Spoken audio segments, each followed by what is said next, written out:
Et yo tout le monde, bienvenue pour cette nouvelle vidéo. Aujourd'hui, petit concept que vous avez vu nulle part ailleurs. Je vais vous raconter 4 anecdotes et il y en aura une fausse. Vous avez envie d'un petit format sympatoche et j'adore les vidéos de Mastu évidemment. Avant de commencer, n'hésitez pas à liker, à vous abonner et à activer la cloche. Ça m'aide énormément. Et nous on démarre pour la première anecdote.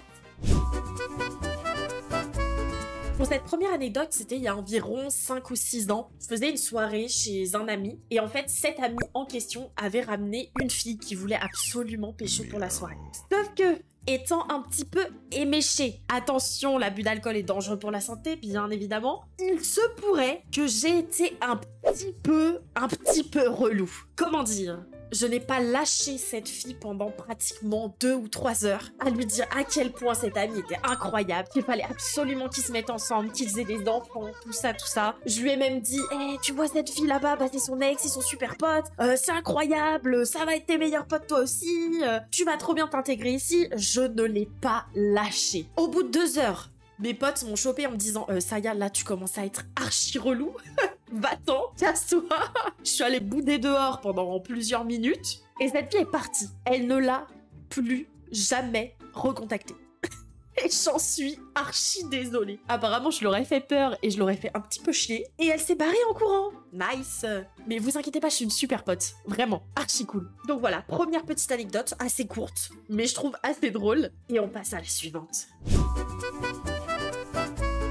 Cette deuxième anecdote, il va falloir remonter un peu plus loin. En seconde et première, je me suis retrouvée avec une copine à moi du collège qui me ressemblait comme 2 gouttes d'eau. On était vraiment des jumelles, blondes aux yeux bleus toutes les deux. Les profs nous confondaient constamment, tellement que quand ma mère allait aux réunions parents-profs, on lui parlait plus de mon amie que de moi. Elle était obligée de dire non, mais c'est pas ma fille ça en fait, c'est pas ma fille. Vous me parlez de quelqu'un d'autre, mais pas de ma fille. On était des vrais chippies toutes les deux. Ça a été une catastrophe. J'ai redoublé ma première d'ailleurs. C'est pas à cause d'elle, hein, bien évidemment. Je me suis pas trop aidée non plus. Mais voilà, ça a été une année catastrophique. Sauf qu'il nous arrivait plusieurs fois, vu que les profs nous confondaient, de nous faire passer l'une pour l'autre. Et un jour, à un contrôle, mon amie qui avait une moyenne catastrophique m'a demandé, vu qu'elle n'était pas là, de l'aider à rattraper sa moyenne. J'ai donc fait l'appel en me faisant passer pour elle et rempli la copie en me faisant passer pour elle. Ça a failli passer inaperçu jusqu'à ce que ma mère doive signer un mot d'absence, puisque techniquement, Saya n'était pas en cours. Donc je me suis fait extrêmement engueuler par ma maman. Je lui ai fait croire que j'avais fait sécher les cours pour pas aller en classe. Et on ne s'est absolument pas fait choper. Et, petit comble, j'ai pas eu une super note. Je lui ai pas fait remonter sa moyenne. Après, je vous l'ai dit, j'allais redoubler cette année-là. Donc bon, c'était peut-être pas la meilleure personne à qui demander ça. Mais bref. Voici pour cette deuxième anecdote. Et ne refaites pas la même chose, c'est stupide. Il y a quelques années, j'étais en couple avec un gars et ça se passait extrêmement mal. Il m'empêchait de voir beaucoup de monde. J'avais pas le droit de parler à mes amis, même par message. C'était toujours lui qui prenait le téléphone et qui répondait pour être sûr que je ne fasse pas de bêtises. Au bout d'1 an et demi de relation, je lui ai dit, là, je n'en peux plus. On arrête, c'est plus possible, je n'y arrive pas. C'est pas sain du tout, la relation qu'on a. Je l'ai foutu dehors et tous les matins, il venait avec des bouquets de fleurs pour essayer de se rattraper, pour dire qu'il était désolé, etc., etc. Et je tenais bon. J'avais un gars en face de moi qui faisait que pleurer, pleurer, pleurer et je lui disais non, c'est pas possible. Après 1 semaine, il a compris, il a arrêté de venir et il m'a juste envoyé un dernier message pour me dire écoute, vendredi, je passe à l'appart, je viens récupérer mes dernières affaires, il faudrait que tu sois là. Moi voilà, je faisais ma vie avec mes potes, j'allais voir mes potes qui habitaient pas très loin, je recommençais à les revoir. Je leur dis bon bah voilà, ce soir je dois régler un truc et tout, je reviens manger avec vous ce soir, il n'y a pas de souci et tout, voilà. Arrive le face-à-face avec ce gars. Au début, tout se passait bien, et puis petit à petit, il me dit « Mais je suis sûre qu'en fait, tu m'as quitté parce que tu as déjà quelqu'un d'autre. » Spoiler alerte, il y avait personne.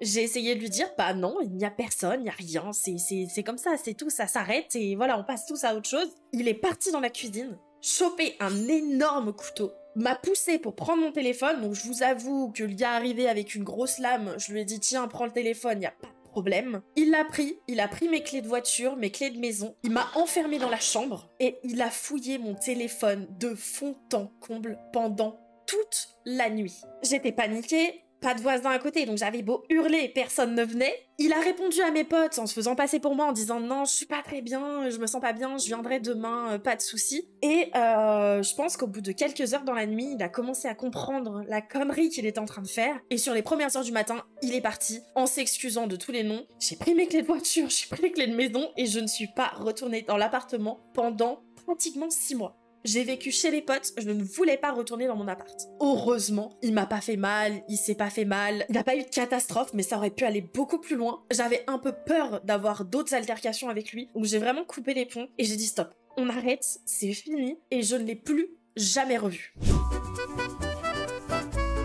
Ma maman et son copain ont quelque part en France un terrain avec une ruine et ils y vont tous les ans pour essayer de retaper un peu la ruine, tout ça, et de se faire plaisir. C'est hyper calme, il y a personne autour, une petite rivière qui passe sur le terrain, les oiseaux qui chantent. Waouh, c'est magnifique. En vrai, c'est un petit coin de paradis. J'aime aller souvent les voir l'été, puisqu'ils y passent 2 mois de l'année là-bas. Pour prendre du repos, quoi, pour se faire plaisir un peu.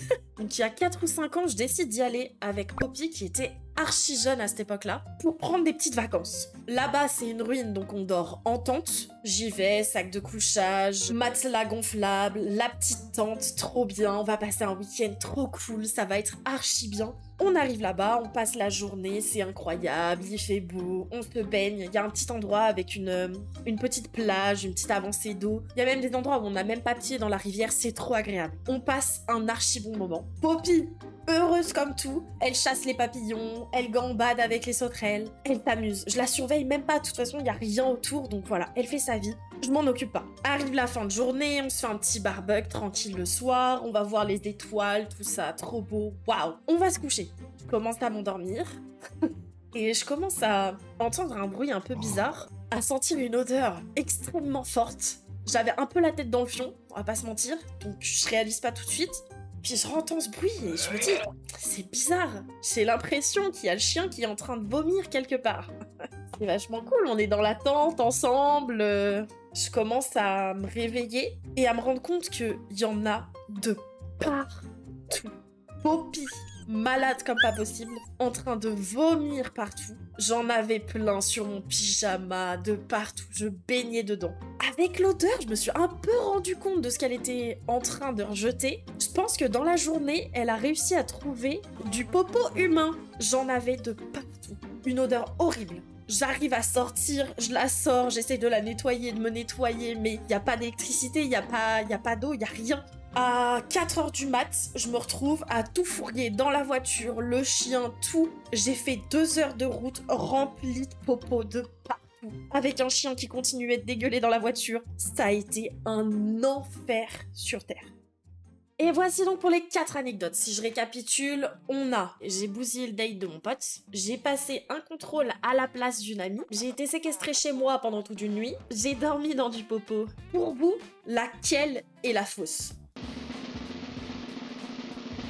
Évidemment, j'ai passé un contrôle à la place d'une amie qui me ressemblait. En vrai de vrai, elle est à moitié vraie parce qu'on se ressemblait vraiment beaucoup et les profs nous confondaient beaucoup, mais jamais, jamais de la vie j'aurais osé faire ça. J'étais une gamine archi timide. Je faisais quelques conneries, mais j'étais très timide. Jamais j'aurais osé. Pour mon pote à qui j'ai bousillé le date, excuse-moi banane. Ceux qui viennent sur Twitch, vous pouvez le connaître, c'est un de mes modérateurs. Je m'excuse encore et je m'en veux. Enfin bref, j'espère que ce concept vous a plu. Moi, ça m'a éclaté. Puis comme ça, vous me connaissez peut-être un peu plus. Merci d'avoir regardé la vidéo. N'hésitez pas à me dire en commentaire ce que vous en pensez et si vous voulez qu'on se fasse d'autres épisodes, parce que je peux avoir quelques anecdotes en plus, c'est largement faisable. Ou on peut même le faire avec d'autres personnes, ça peut être cool. Dites-moi si vous aviez trouvé laquelle était la fausse. Et on se retrouve la semaine prochaine pour une nouvelle vidéo. À plus!